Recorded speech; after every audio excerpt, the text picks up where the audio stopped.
নমস্কার বন্ধুরা, আজকে আপনাদের সাথে শেয়ার করে নেব ভেজ ফ্রায়েড রাইসের খুব সিম্পল একটা রেসিপি। যেটা করার জন্য আমার লেগেছে গাজর, গ্রেটেড আদা, কুচি করা বিনস, গ্রেটেড রসুন, লেগেছে কুচো পেঁয়াজ, কুচি করে নিয়েছি ক্যাপসিকাম আর কিছুটা কাঁচা লঙ্কা কুচো রয়েছে।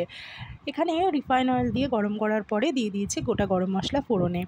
তারপর ফোড়ন থেকে ভালো গন্ধ বেরোনোর পরে অ্যাড করে দিলাম এখানে গাজর।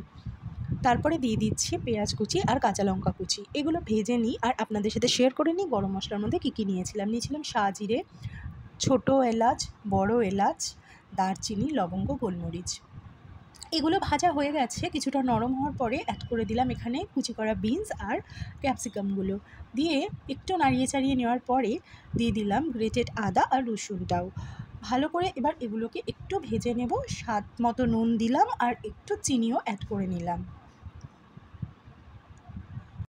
1 চামচ ভাজা জিরের গুঁড়ো অ্যাড করে ভালো করে মিশিয়ে নিলাম, যেটা বাড়িতে বানিয়ে নিয়েছি। এবারে ভালো করে সব কিছু ভাজছি। তারপরে দিয়ে দিলাম একটা ফাটিয়ে রাখা ডিমটা দিয়ে মাঝখানটায় কড়াইয়ে ভালো করে একটু নাড়িয়ে চাড়িয়ে ভাজা ভাজা করার পরে সবটাকে ভালো করে মিশিয়ে নিলাম। অ্যাড করে দিলাম সয়া সস, দিয়ে ভালো করে একটু নাড়িয়ে নিচ্ছি।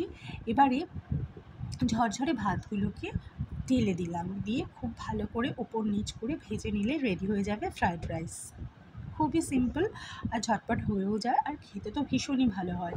Fried rice almost ready. যদি রেসিপিটি ভালো লেগে থাকে তাহলে লাইক করবেন, চ্যানেলটি ভালো লাগলে সাবস্ক্রাইব করবেন। Thanks for watching.